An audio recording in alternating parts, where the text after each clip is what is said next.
Hello, all my wonderful midlife women. Today we are going to be talking about journaling. And if you haven't tried journaling, I'm hopefully going to convince you to try it. If you are journaling, then go ahead and stick around because there may be some pointers or some tips that you might find interesting. So I'm so glad that you're here. I hope your week is going well. And I know that we're getting into some pretty crazy times in the United States. We're getting ready to go into back to school, and we have all kinds of holiday things going on coming up. And we also have a lot of family time coming up. And stay tuned because we're going to talk about journaling when it comes to our family, too. So, I know what you're going to say. You are going to say, really great idea, Darcy. I don't have time. I see you. You're rolling your eyes. I can see you rolling your eyes. You're like, don't put one more thing on my plate. Holy cow. All right. I get that. I get that. We are unbelievably overwhelmed, especially in midlife. I know for me, I have my children, I have my grandchildren, I have my parents, I have my husband, I have my house, I have my career. Wow. Actually, I have a lot more on my plate than I did 25 years ago, believe it or not. So many things have shifted. So here's the deal, though. What if I gave you a recipe and I said, if you make this recipe, I promise you're going to lose weight? Would you try it? Honestly, I would. I would definitely try it. I will always try anything to help keep the weight off. Oh, what a battle. Okay. So, what if I told you journaling and meditation could be a really pivotal part of midlife, right? It could be a major, major cornerstone in you holding it together in midlife when we have so much angst day to day and we have so much going on. And then on top of it, on top of everything else, we have huge hormone shifts. And if you're one of those lucky ladies that got out of that, escaped that destiny, then you are so lucky because that definitely is not me. I am still battling low estrogen and all that kind of stuff. So, all of those things piled on top of each other really give us some challenges in midlife. Journaling is Journaling and meditation is a way to get centered. It's a way to explore what's going on in your life in a whole different way. Well, on my YouTube channel, I have many midlife meditations if you want to go try them out. They're 10 minutes. It's a good little way to try out meditation if you've never done it before. But today we're going to talk about journaling and how important it could be and helping you get grounded and helping you with some of your day to day things that are popping up. Journaling is a way to get centered. Journaling is a way to explore some of your priorities. When life is coming at you, let's just say 80 miles an hour. I have days it's probably 100 miles an hour. How do we get back to a mindset where we sort of are trying to figure out what our priorities are and what's important to us? Journaling can really help you with that, especially if you're doing 10 minutes a day, however long that you want to do it. It really helps you go back and go, oh, wait a second. This really is a big priority for me. And it's gotten lost in all my day to day tasks and all my day to day stuff and with my job. And that's where a lot of our unhappiness can come out of, is that we have a priority, we have something that's really important to us, and it gets buried, right? It gets buried because we forget, it gets buried because we're so busy. I don't know about you guys, but as I get older, I am so forgetful. There are times I go to the store and I'm like, where the hell is my car? Where is my car? So we have all these challenges bombarding us, right? And we lose track. It's so easy to lose track of our priorities. Journaling can help you release emotions, pent up feelings. It can help ease stress. It can help give you a new perspective. So many times we've talked about this. We think an issue is so huge and so gigantic and so awful. And then we step back and we do some mindset work and we go, wow, that's really not true, or that's really not what I thought it was. That can come out of journaling too, right? Journaling can really help you get a fresh perspective on maybe something that happened last week and you're still carrying it around and you start writing about it and you're like, oh, wait a second. Hmm, this isn't as bad as I thought. Um, Journaling can be a great way to ponder your life, explore your life, and it can be a great way to be grateful. And we all know the huge benefits of being grateful every day and focusing on the things in our life that are absolutely fabulous and not focusing on just the things that we don't have or we're not able to get to. There are so many benefits to journaling. It's endless, but I'm just going to bring up a few because obviously I am trying to talk you into journaling. So, or encourage you, I should say. I'm trying to encourage you. So here are just a few. You do see your life in a whole new way when you start journaling because you get quiet and you slow down. Um, you can really focus on your emotions and your well-being. You can assess what some of the different thoughts are that are coming into your head. Are they real? Is this just my mind? Kind of what's going on there. It's a great way to become more self-aware. Maybe there was an incident that happened and you want to journal about it and you realize, wow, I think that person was right. I really need some more self-awareness around this area. Um, it is a great place to really get honest with yourself, really honest. It's another great place to list out your challenges. We always have our to-do list. We always have our goals. You know, life is just boom, boom, boom, boom, boom. Journaling is another great place to talk about your dreams or your big ideas. Everybody knows I'm into big ideas. So it's another place to really explore your big ideas, your dreams, and your challenges. It's a great place to really think about those. It's a great place to set and maintain goals. And finally, one thing that has really helped me is journaling can help you heal from the past. There is a method out there and it's really fabulous, and it's called radical forgiveness. And if you are having an ongoing issue with a parent or an adult child, journaling can be a great place to start the process of really understanding what your emotions are. Where are they coming from? Today I felt like this. And we'll talk a little bit more about that later, but it's a really, really good place, especially if you don't want to be in the office of a therapist or on a couch, which is there's nothing wrong with. That's very helpful. But journaling can also help you explore some of that. To be honest, a lot of women think journaling is like a hobby. So I did in the beginning, I'll be honest. I was like, oh, that's a nice little hobby. It's kind of like scrapbooking, right? You know, someone comes up and says, yeah, I scrapbook. I'm like, really? How do you have time for that? I would never have time to scrapbook.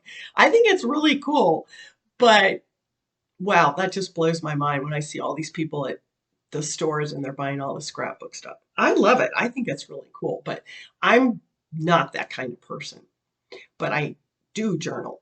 So in the beginning, I really looked at it more like a hobby, and that's not a good way to look at it because what happens is a lot of other things come up and push the journaling down. Journaling is an exercise that you can do to make your life so much better.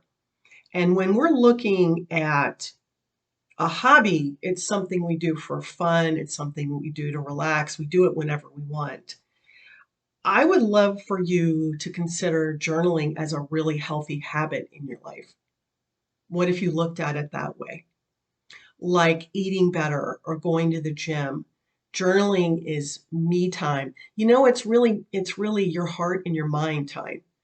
So, in midlife, we're so focused on our outward appearance. Do I look okay for my age? Should I change my hair? Oh my gosh, I need to get different shoes. Um, and then we're really focused on dieting and, things like that, going to the gym and staying in shape. And what do we do for our mind? Our spirit, our soul. Very little sometimes very little. A lot of women have wonderful practices of praying and going to church, and that is fabulous. I love that. But journaling is different. Journaling is really you spending time with you and your mind and your heart with intention and with purpose. So, why is it so hard for us to even think about journaling? Because we can't even think about being quiet. Now, I'm an empty nester, so my life is definitely more quiet. A lot of you guys know I raised 6 children, and so my house was never quiet. And I did not go to bed journaling for years. I went to bed and passed out. So, uh, journaling was not in the cards for me for a while. I was a very, very busy mom, and I worked and all kinds of things like that. Um, so I really want to highly recommend you do it no matter what's going on in your life. But it's a lot easier when you don't have little ones running around or getting up in the middle of the night or all of those kinds of things. So we don't get a lot of me time a lot of times in our 40s and 50s. We're still really caught up in a lot of the day to day things that are going on in our life. And there's been a lot of talk about self love and self care, and I love that. It's caused an awful lot of us to go, wait a second. Yeah, I don't spend any time on me. Or when I was growing up, if I did do things for myself, I almost felt guilty. I almost felt like, ooh, I hate taking, an hour out of the week and going and getting a pedicure. I should probably be doing something else. And that just comes from my upbringing and some of the things that I was around. And hopefully you didn't have those kind of thoughts because that's kind of sad, right? Not to think that we deserve to spend time doing things for ourselves. So I think that it's really, really important to slow down and think about what kinds of things could really, really enhance your life. What kind of things could really move you forward emotionally and with your feelings, and not just our hair, our makeup, our clothes, all the outward things that are incredibly important, but they don't necessarily help us move forward with where we need to be emotionally and with our feelings. So I've mentioned this before, 50% of the women in the United States are on antidepressants. And I'm not picking on anyone that's on antidepressants at all. It's part of our culture. But what it tells me is there are so many of us that are extremely overwhelmed and extremely worn out, um, overloaded, overwhelmed, and just worn out. And so we need something else. Our bodies, when that happens to us as women, our bodies are crying out that they need help. Even if you don't like to write, you could consider journaling, even like it's medicine for you, medicine for your mind, medicine for your spirit, to be able to have a quiet place to really explore some of the things that are going on. You can just start with like 10 minutes. You might be totally amazed. You can really get a lot done in 10 minutes. Um, you might be really surprised if you sit down and slow down and give yourself 10 minutes. The ink could really start flowing. That's what happened for me. I was amazed. Now, I love to write, so that makes it a little bit easier. But even if you don't love to write, it's such a great way to just let your thoughts start coming out, and you might be amazed. I was just like writing pages. And sometimes I love writing more. There are times in the winter or if it's raining or whatever, I will write 5 or 6 pages of feelings and thoughts and desires or dreams or stories or whatever it is that I really need to get out of my head. So you can kind of let it flow a little bit like that too. If you really feel like it, you can do more. If it's not, you don't really feel like it, you can spend 5 or 10 minutes. You can just do gratitude. There's so many different things that you can do that could really help. Um, so I do like to journal in the morning. I keep a notebook on the side of my bed. I love to write down thoughts and different things like that. Um, but I don't necessarily journal at night, but whenever it works for you, it's just great. It's just great to know that it's a healthy habit. And we all know how we create habits. It's not just a thought, it has to be a thought with an intention and an action. And you've got to train your mind, your body, that you're going to do this for a few days and really push yourself because it's just human nature that we do it for a couple days and then we go, oh, yeah, I didn't do it. So journaling takes practice, just like any new healthy habit. It takes intention, just like any new healthy habit. Um, so I would really recommend that you give it a chance, and I would also really recommend that you do it for a week. Maybe just start out with 10 minutes. The other thing I really want to mention is I am going to include 10 midlife women journal prompts down below just to kind of get you started, especially if you haven't journaled before. If you have journaled, then you might want to take a look at those. Those might be some things that you haven't really thought about. But I encourage you to really write about an area of your life you want to explore. If you go on the internet, there are a million journal prompts. They may not mean anything to you. They may not resonate with you. They may not sit with you. So think about an area of your life you really want to explore. Maybe it's an area of your life you want to change. Maybe it's an area of your life where you feel stuck. Maybe it's a relationship. Maybe you really want to journal about your relationship with your adult child and how you can explore some of the feelings and discover some of the things that might be going on in that relationship.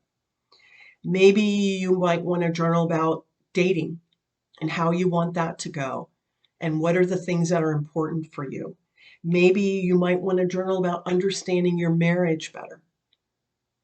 So for me, I need topics that are relevant and real, and I really need to dive deeper into that area of my life. Just picking up like 4 random sentences and writing about them doesn't really do a lot for me. So that's another thing that I would like to suggest is that you find something that really you can really attach some value and some time to, and it feels good. Um, the other thing I wanted to share with you is that I had a friend and she really needed to explore forgiveness, and she started journaling about her father and all of the things that he was doing. She wrote him letters. She just got an enormous amount of a lifetime of feelings down on paper and journaled about them. And I'm not going to tell you the whole story, but basically it turned her relationship around with her father. So some amazing things can come out of areas of our life that are just heavy, like relationships, emotions, feelings, past hurt feelings, things like that. So that's another thing you could really think about, and it can do wonders. So I want to encourage you to go get a really pretty journal. Doesn't have to be pink. A lot of times I even just use notebooks. I'm a notebook kind of journaler. And I usually will write the date down, and I even keep them from year to year. And I have I journal about different things. So sometimes I have 2 or 3 different notebooks, but just get a really pretty journal that makes you feel good. Maybe get a pretty pen, grab a cup of tea, grab a cup of wine, a glass of wine, whatever it is that you like to do, whether it's morning or night or what time of day it is, and give yourself a gift, right? This is self-love, you guys. Give yourself a gift of slowing down, of having some quiet, and explore your world through your heart and through your mind, and not just be bombarded with what happens to you every day. We spend an awful lot of our days reacting to things that happen to us. We spend a very, very, very small part of our day with intention and purpose. So one of the things I've learned as I've gotten older is more of my day is spent with intention and purpose, and what do I want to see come out of my day, my week, my life. And I have less things that come in and steal and bombard and just absolutely take away my joy and all of these different things that I have intention and purpose around. So I hope that you will consider journaling and trying it. You may be absolutely amazed. Journaling and meditation is perfect for midlife because we need to slow down. We need time to think. We need time to look at all of the different parts of our life and what we like and what we don't like. So I hope that you will consider journaling. There are prompts below, and take a look at those if you need some ideas. I will have more ideas also coming up in the future. And I hope that you have a wonderful day. And I hope if you don't have a journal, you'll run out and get a journal and start journaling. Let me know how it helps you. Bye, loves.